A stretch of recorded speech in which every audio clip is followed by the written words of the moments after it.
আব্দুল্লাহ ইবনে মাসউদ বলেন, আমি নবীকে জিজ্ঞাসা করলাম, হুজুর আল্লাহর কাছে সবচেয়ে পছন্দের আমল কোনটা? আল্লাহ কোন আমলটা বেশি ভালোবাসে, বেশি পছন্দ করে? আল্লাহর নবী বললেন, আস-সালাতু আলা ওয়াক্তিহা, 5 ওয়াক্ত নামাজকে ওয়াক্ত মতো পড়া, ফরজ নামাজকে যথারীতিভাবে আদায় করা, এটা আল্লাহর কাছে সবচাইতে পছন্দের আমল। এই জন্য পছন্দের আমল হলো নামাজ। এই জন্য যেই মা আর যেই বোন, যেই বিবি আর যেই মেয়েটা ঘরের ভিতরে 5 ওয়াক্ত নামাজ যথারীতি আদায় করে, সে দুনিয়ার শ্রেষ্ঠ নারী হয়ে যাবে। জোরে বলুন সুবহানাল্লাহ। 3 নাম্বার, ওই মা দুনিয়ার শ্রেষ্ঠ মা, শ্রেষ্ঠ নারী, দুনিয়ার মধ্যে সফল, যেই মা রমজান মাসের রোজা আদায় করে। রমজান মাসের কি করে? রোজা আদায় করে। অনেক সময় দেখবেন মাদের ভাঙতি রোজা থাকে না? এই ভাঙতি রোজা গুলো কিন্তু দেখবেন অনেক সময় আদায় করে না, নফল রাখতেছে। এই সবে বরাতে ম্যাক্সিমাম 3টা রাখছে, এরপরে বিভিন্ন সময় নফল রোজাগুলো রাখে, কিন্তু ফরজ রোজা যেটা কাজা করতে হয়, রোজার তো সার নাই, ভাঙতি রোজা যেগুলো, এইগুলো আর আদায় করে না, ঘড়িমসি করে। হ্যাঁ, এটাও আদায় করা ফরজ। এই ভাঙতি রোজাগুলো, নামাজ তো মাপ আছে কিন্তু রোজার কি নাই? মাপ নাই, সার নাই। ভাঙতি রোজাগুলো তাকে আদায় করতে হবে। এই জন্য যখনই সময় পাবে সে ভাঙতি রোজাগুলো আদায় করে নিবে। একজন নারী যখন রোজা রাখবে, রোজা হলো তার জীবনকে সুন্দর করার, পরিপাটি করার একটা অন্যতম মাধ্যম। রোজা রাখলে দেখবেন সে মিথ্যা কথা কয় না। রোজা রাখলে দেখবেন সে হারাম খাবে কোথায়? রোজাই তো রাখছে, খাওয়ার তো সুযোগ নাই। সে বেশি বেশি মোবাইল দেখবে না, গুনাহ করবে না, যে আমি তো রোজা রাখছি। আরে রোজা রেখেই কাজ করব? রোজা রাখলে কোরআন পড়ার প্রতি অভ্যাস হবে, সত্য কথা বলার প্রতি অভ্যাস হবে। এই জন্য একজন মা যদি তার ভাঙতি রোজাগুলো মাঝে মাঝে আদায় করে নেয়, সময় মতো পড়ে নেয়, আর যদি এইগুলো আদায় হয়ে যায়, এরপরে সে নফল করুক, যত বেশি রোজা রাখতে পারবে এই মা আল্লাহর কাছে তত বেশি প্রিয় হয়ে যাবে। সুবহানাল্লাহ। কয় নম্বর গেল? 3 নাম্বার। আর 4 নম্বর হলো, ওই নারী আল্লাহর কাছে দামি, ওই মা আল্লাহর কাছে দামি, ওই বোন আল্লাহর কাছে সবচাইতে শ্রেষ্ঠ, যেই মা আর যেই বোন স্বামীর কথা মেনে চলে। স্বামীর কথা কি করে? মেনে চলে। একজন নারীর জীবনে গার্জিয়ান ছাড়া মানুষ কোনোদিন সফলতা পায় না। যার গার্জিয়ান নাই তার গার্জিয়ান হয় শয়তান। এই জন্য পুরুষ তারও একজন গার্জিয়ান লাগে, একজন নারীরও কি লাগে? গার্জিয়ান লাগে। নারীর গার্জিয়ান হলো যখন নারী মেয়ে থাকবে, বাবার ঘরে থাকবে, তখন তার গার্জিয়ান হলো তার বাবা, তার বড় ভাই। বাবা থাকলে বাবা, বাবা না থাকলে তার বড় ভাই। একজন নারী যখন স্বামীর ঘরে যায়, ওই সময় নারী তখন তার গার্জিয়ান, মূল গার্জিয়ান হয়ে যায় তার স্বামী। স্বামীকে গার্জিয়ান মানতে হবে। অনেক ক্ষেত্রে দেখবেন অনেক নারী নামাজ পড়ে, রোজা রাখে, কোরআন পড়ে, পর্দাও করে, কিন্তু স্বামীকে গার্জিয়ান হিসাবে মানে না। এমন নারী আছে না নাই? স্বামীকে 2 পয়সার মূল্যায়ন করে না। ও আমার মা, এটা তোমার জন্য সফলতা বয়ে আনবে না মা। কোন মা যদি স্বামীকে গার্জিয়ান মানতে না পারে, স্বামীকে যদি মহব্বত না করে, স্বামীর কথা না শোনে, স্বামীর আনুগত্য না করে, ওই মা কোনোদিন সফলতা পাবে না, ওই বোন কোনোদিন সফলতা পাবে না, ওই নারী আর ওই স্ত্রী কোনোদিন সফলতা পাবে না। সে একটু আমল করে, তালিম করে, এই জন্য দেখবেন স্বামীরা মানতেছে না। দূরও তুমি বেনামাজি, বিড়ি খাও, সিগারেট খাও, তোমার লাগে কোনো সম্পর্ক নাই। না, তোমার স্বামী যদি অন্যায় করে, অন্যায়ের শাস্তি তোমার স্বামী পাবে, তাই বলে তুমি তাকে অবহেলা করতে পারবা না। স্বামীকে অবহেলা করা যাবে না। স্বামীকে অবাধ্য আর স্বামীর অবাধ্য হয়ে কোনোদিন কোনো নারী জান্নাতে যাইতে পারবে না, যদি সে 5 ওয়াক্ত নামাজ কেন, তাহাজ্জুদের নামাজও পড়ে। এই জন্য স্বামীকে খুশি রাখতে হবে। আল্লাহর রাসূল বলেছেন হাদিসে পাকের মধ্যে, হাদিসে মুতাওয়াতির একটি হাদিস শুনে আল্লাহর রাসূল বলেন, লাউ কুনতু আমুরু আহাদান আইয়াসজুদা লি আহাদিন লা আমারতুল মারআতা আন তাসজুদা লি যাওজিহা। রাসূল বলেন, যদি আমি কোনো নারীকে বলতাম, কোনো মানুষকে বলতাম যে তোমরা আরেকজনকে সেজদা করো, তাহলে দুনিয়ার নারীকে বলতাম তোমরা স্বামীর পায়ে সেজদা করো। এই কথা বলে নাই যে স্বামী নামাজি হইলে সেজদা দিবা, এই কথা বলে নাই। স্বামী তো স্বামী, স্বামী তো স্বামী, স্বামী তোমার গার্জিয়ান, অবহেলার নজরে দেখা যাবে না। হ্যাঁ, স্বামী যদি বেনামাজি হয়, স্বামীকে বুঝাইতে চেষ্টা করো। স্বামী যদি উল্টা পথে চলে, বুঝাইতে চেষ্টা করো। স্বামী যদি অবাধ্য হয়, স্বামী যদি খারাপ হয়, কিছু স্বামী খারাপ আছে না নাই? নিশাবানি করে। হ্যাঁ, তাই বলে তুমি বেয়াদবি করো না, তুমি তাকে বুঝাইতে চেষ্টা করো তোমার ভালোবাসা দিয়া, তোমার আখলাক দিয়া, তোমার চরিত্র দিয়া স্বামীকে জয় করতে চেষ্টা করো যে আমার স্বামীকে দেখি ভালো বানাইতে পারি কিনা। তুমি যদি স্বামীকে ভালো বানানোর চেষ্টা করো, আমার আল্লাহ তোমাকে মা আসিয়ার সাথে জান্নাতি বানায়া দিবে। সুবহানাল্লাহ। চেষ্টা করতে হবে। তাই বইলা আপনি নামাজ পড়েন, আপনার স্বামী নামাজ পড়ে না, ডন কেয়ার, ওরে জিগাম কিনলে, ওরে না বইলে আপনি মার্কেটে চলে গেলেন, ওরে না বইলে আপনি অনেক কিছু করলেন, ওরে না বইলা যদি আপনি আরেক ঘরে গিয়া দোয়াও করতে যান, কোরআন তেলাওয়াত করতেও যান, এটা আপনার জন্য হারাম। স্বামী আপনার গার্জিয়ান, ধরেন আপনি তালিম করতে জানেন, আপনি স্বামীর অবাধ্য হয়ে গেছেন, স্বামী ডাকছে খাবারটা দিয়ে যাও, ভাই দেখাও, উনি চলে গেছে আরেক বাসায় দোয়া পড়ার জন্য, এটাও না জায়েজ, হারাম। কোন মা যদি স্বামীকে অবাধ্য রেখে তাহাজ্জুদের নামাজ পড়েও তার জন্য হারাম। ওই তাহাজ্জুদ তোমার জান্নাতে নিতে পারবে না, যেই তাহাজ্জুদের কারণে তোমার স্বামী তোমার প্রতি নারাজ। এই জন্য একজন মায়ের জীবনে স্বামীর বাধ্যগত হওয়া, এই জন্য নবী আমার কি বলছে জানেননি? কোনো স্ত্রী যদি মারা যায় আর তার কোনো স্ত্রী যদি মারা যায় আর তার স্বামী যদি তার প্রতি রাজি থাকে, আইয়ুমা ইমরাতিন মাতাত ওয়া যাওজুহা রাদিন, তার স্বামী যদি রাজি থাকে আর স্ত্রী যদি মারা যায়, আল্লাহর নবী বলে ওই নারীর জন্য খোদার জান্নাত ওয়াজিব হয়ে যায়। সুবহানাল্লাহ। স্বামী ভুল পথে থাকলেও তাকে চেষ্টা করতে হবে সঠিক পথে আনার, তাই বলে আপনি তার অবাধ্য হতে পারবেন না। এই জন্য আমার মা 4 নম্বরে আমল স্বামীর আনুগত্য স্বীকার করা, স্বামীর ইতাআত করা। ইন আমারাহা আতাআতহু, যেই নারী স্বামীর আদেশ মাইনা চলে, স্বামীর নিষেধ থেকে বেঁচে থাকে, ওই নারী হবে জান্নাতি নারী। আর 5 নম্বরের আমল হলো যেই মা পর্দা করে চলে, বেপরদায় কখনো চলে না, পর্দা করে চলে। যেই মা পর্দা করে ওই মা হবে সফল মা, ওই মা হবে শ্রেষ্ঠ মা।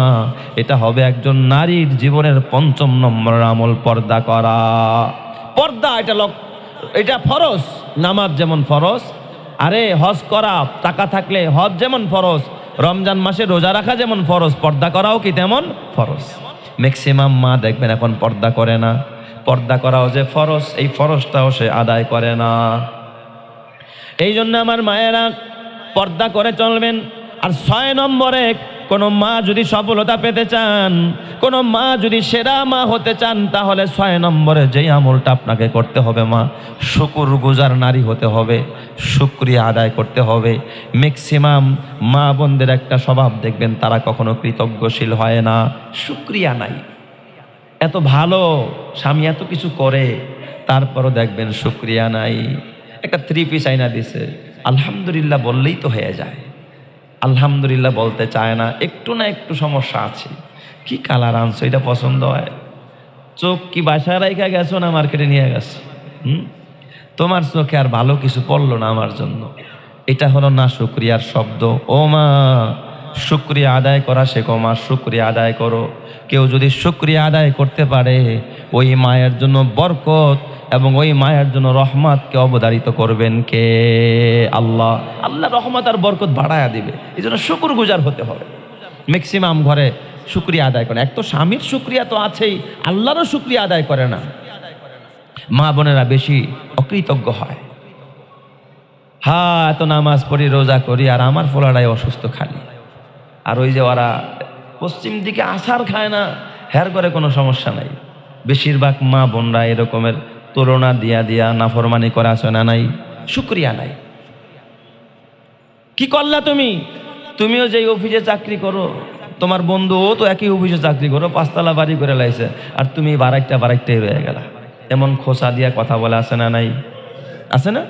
স্বামীরে খোঁচা দিয়া কথা বলে। তোমার ঘরে আসার পরে একটা নাকের ফুল, ডায়মন্ডের ফুল পরে আমার বান্ধবীরা, আমার ক্লাসে যারা পড়ছে সব ডায়মন্ডের ফুল, আর তুমি আমার একটা রূপার ফুলই কিনা দিতে পারলা। এই যে না শুকরিয়া। অথচ কোনো মা যদি শুকরিয়া আদায় করে, স্বামী গো আপনি যা দিয়েছেন তাতে আমি আলহামদুলিল্লাহ আল্লাহর শুকরিয়া আদায় করি। আপনি খাওয়ায় রাখলেও খুশি, না খাওয়ায় রাখলেও খুশি।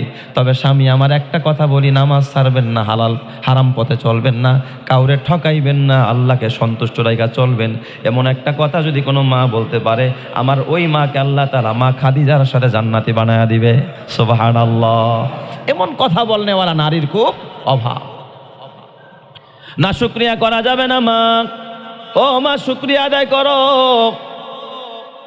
এরপরে আমার বাজান 7 নাম্বার যেই আমলটা করতে হবে, ও মা তুমি যদি শ্রেষ্ঠ নারী হতে চাও, সফল নারী যদি হতে চাও মা, তোমাকে আরেকটা আমল আছে যেটা করতে হবে। বেশি বেশি লানত করা যাবে না, অভিশাপ দেওয়া যাবে না।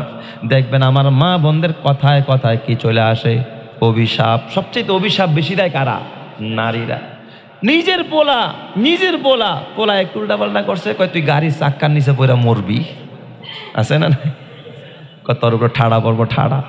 স্বামীর লগে যদি ঝগড়া লাগে, কয় তুই ঠাড়া পড়ে মরতারস না। আহারে, বেশি বেশি কথায় কথায় লানত করে, অভিশাপ দেয়। স্বামীরে অভিশাপ দেয়।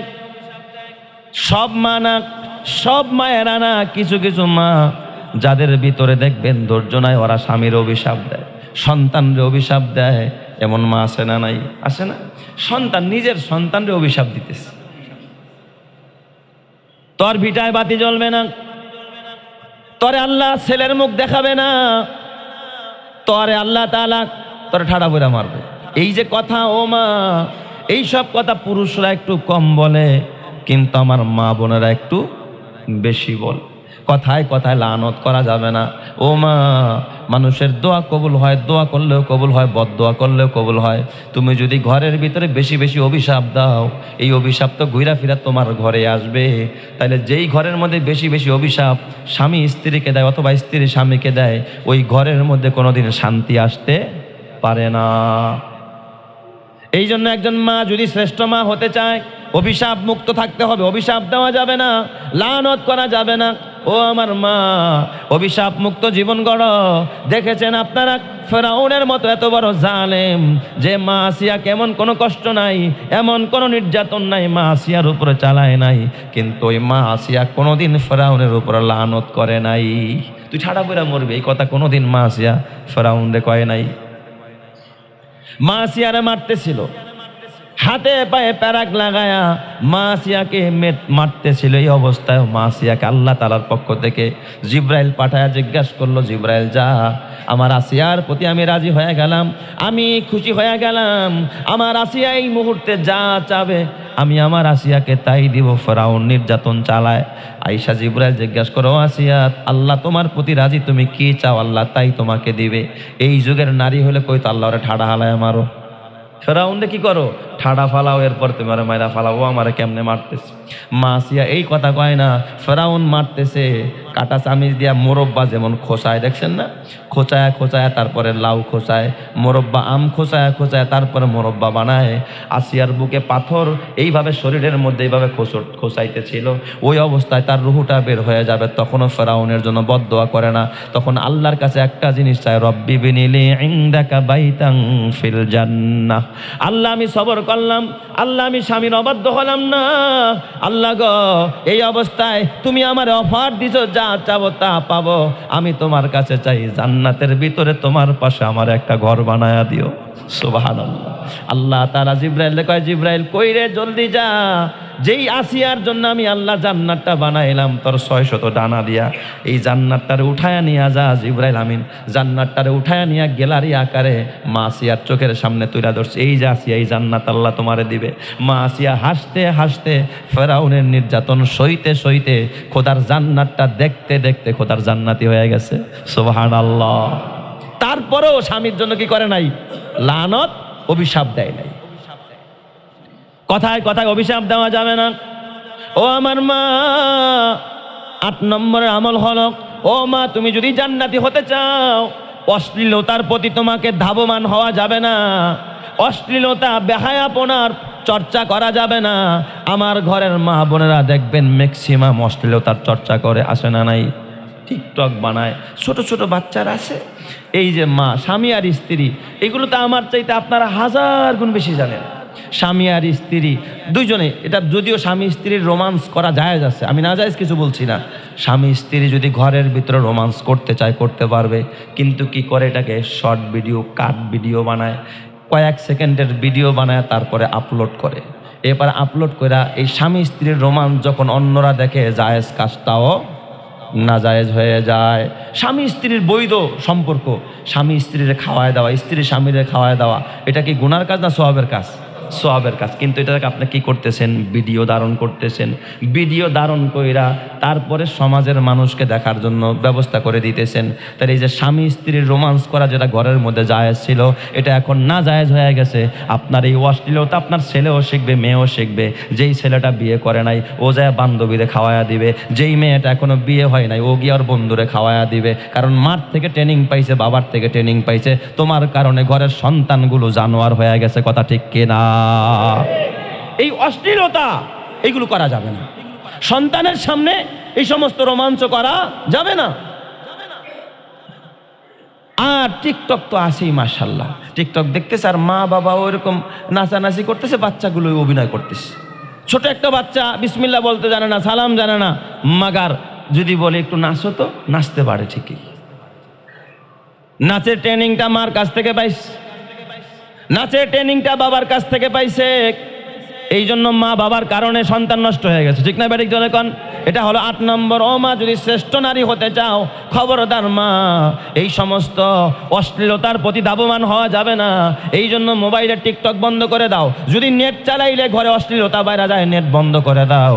যদি টিভি চালাইলে ঘরের ভিতরে অশ্লীলতা বাইরে যায়, টিভি বন্ধ করে দাও। ঘর সুন্দর হয়ে যাবে, কথা ঠিক না ব্যাটিক জোরে কন?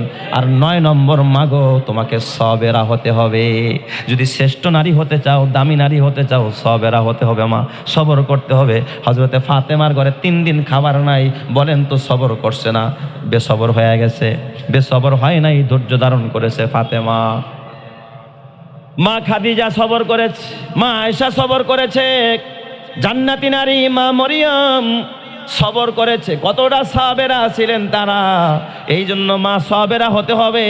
আর 10 নম্বর সর্বশেষ আমল যেটা, ও মা, তোমাকেও মাঝে মাঝে কিছু কিছু সদকা করতে হবে। অনেক মা আছে সদকা জীবনেও করে না, দান খয়রাত করে না। দান করলে বিপদ দূর হয়। আপনি যখন দান করবেন, আপনার সন্তানটাও দেখবেন দান করা শিখবে। কোনো মাকে দেইকা দেইকা যখন সন্তান দান করা শিখে, ঘরের পরিবারের অন্য ছোট ছোট বাচ্চাগুলো যখন দান করা শিখে, ঘরের ভিক্ষুক কাশলে কিছু ভিক্ষা দিয়া দিবেন। ঘরে কেউ সাহায্য চাইতে আইলে 2 টাকা পারলেও দিয়া দিবেন। সন্তানগুলো দান করা শিখবে, সাহায্য করা শিখবে, এই সন্তানগুলো মানুষ হয়ে যাবে। এই জন্য একজন মাকে যদি আদর্শবান মা হতে হয়, 10 নম্বর যে আমলটা করতে হবে সেটা হলো কিছু কিছু কি করা? সদকা করা। এই দান করা শিখবেন। আল্লাহ তাআলা আমাদের সমাজের প্রতিটা মা, প্রতিটা বোন, প্রতিটা নারীকে আল্লাহ তাআলা এই 10 গুণে গুণান্বিত হয়ে, শ্রেষ্ঠ নারী হয়ে, শ্রেষ্ঠ মা হয়ে, শ্রেষ্ঠ বিবি হয়ে, শ্রেষ্ঠ স্ত্রী হয়ে, শ্রেষ্ঠ নারী হয়ে আল্লাহ জান্নাতি হওয়ার তৌফিক দান করেন। সকলেই বলে আমিন।